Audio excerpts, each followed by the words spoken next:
संविधान निर्माता अंबेडकर नहीं, स्वर्गीय श्री BN राव साहब जी और नहीं थे। आप संविधान निर्माता न कहें उन्हें, मेरी बिल्कुल ये आपत्ति है।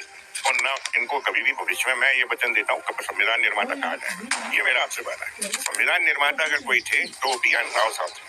वो रोक नहीं पाएंगे। बाबा साहब की मूर्ति जब सुप्रीम कोर्ट में लगी है, बाबा साहब की मूर्ति जब संसद में लगी है, और बाबा साहब की मूर्ति 300 यूनिवर्सिटी और 40 कंट्रियों में बाबा साहब की स्टैचू लगी हुई है, तो ग्वालियर हाई कोर्ट में क्यों नहीं लगेगी? डेफिनेटली लगेगी। एक वक्त ऐसा आएगा ये मिश्रा जी खुद मूर्ति के लिए कहेंगे हाँ जी मूर्ति लगवाने के लिए तैयार है, क्योंकि जब जनसैलाब आ जाएगा, आक्रोश आ जाएगा, जन क्रांति होगी बाबा साहब के नाम पर। और दलित पढ़ नहीं सकता, दलित संपत्ति अर्जित नहीं कर सकता, महिलाएं किसी भी समाज की वो पढ़ ही नहीं सकती।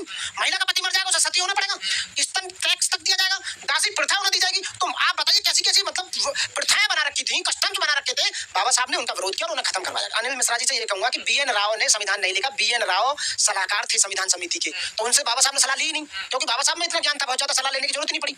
उन्होंने कहीं सलाह दी हो तो कहीं लिख रही हो तो बता दो। जितनी भी मेहनत की 2 साल 11 महीने 18 दिन वो डॉक्टर बाबा साहब भीमराव अम्बेडकर ने कही। आप डिबेट पढ़ लीजिए, संविधान कॉन्स्टिट्यूशनल डिबेट है जितनी, वो पढ़ लीजिए। उनमें सीधा सीधा लिखा हुआ है कि सारी मेहनत लास्ट में हर आर्टिकल पर बाबा साहब ने डिबेट की, और उसमें सारी मेहनत बाबा साहब की थी। 7 लोग थे, 7 में से 6 लोग कहीं ना कहीं, एक मर गए थे, 2 बीमार थे, 2 विदेश में चले गए थे, और एक अपने राजपाट के काम में लगे हुए थे। और BN राव ने कोई सलाह नहीं थी, केवल उन्हें सलाहकार बनाया गया था। लेकिन बाबा साहब इतने ब्रिलियंट थे, उन्होंने विदेशी संविधानों को पढ़कर, स्रोतों को पढ़कर, रात दिन मेहनत करके, बाबा साहब को डायबिटीज भी होगी थी, उन्होंने रात दिन मेहनत की, और अंग्रेजों ने कहा था कि तुम्हारे देश को हम आजाद तो कर देंगे, लेकिन तुम्हारे देश में एक भी ऐसा व्यक्ति नहीं है जिसके अंदर इतना ज्ञान हो सके जो भारत का संविधान बना सके। तो गांधी जी, नेहरू जी, सबने मिलकर उस समय देखा कि 9 भाषाएं और 32 डिग्री और सबसे वेल इंटेलिजेंट जो आदमी, सिंबल ऑफ नॉलेज, बाबा साहब डॉक्टर भीमराव अम्बेडकर को चुना कि वही एक देश के अंदर है जो भारत का संविधान बना सकते हैं। BN राव केवल सलाहकार थे, संवैधानिक सलाहकार। वो कह रहे कि मैं नहीं मानूंगा। अरे तुम्हारे मानने से क्या होता भाई? अरे गांव नंग को नहीं मान रहा और नंग गांव को नहीं मान रहा, उस वाली बात हो रही है। तो तुम्हारे मानने से ना मानने से होती है। बाबा साहब पितामह है, he is the father of the constitution. मूर्ति कब लगेगी? मूर्ति डेफिनेटली लगेगी, क्यों नहीं लगेगी? मूर्ति बिल्कुल लगेगी।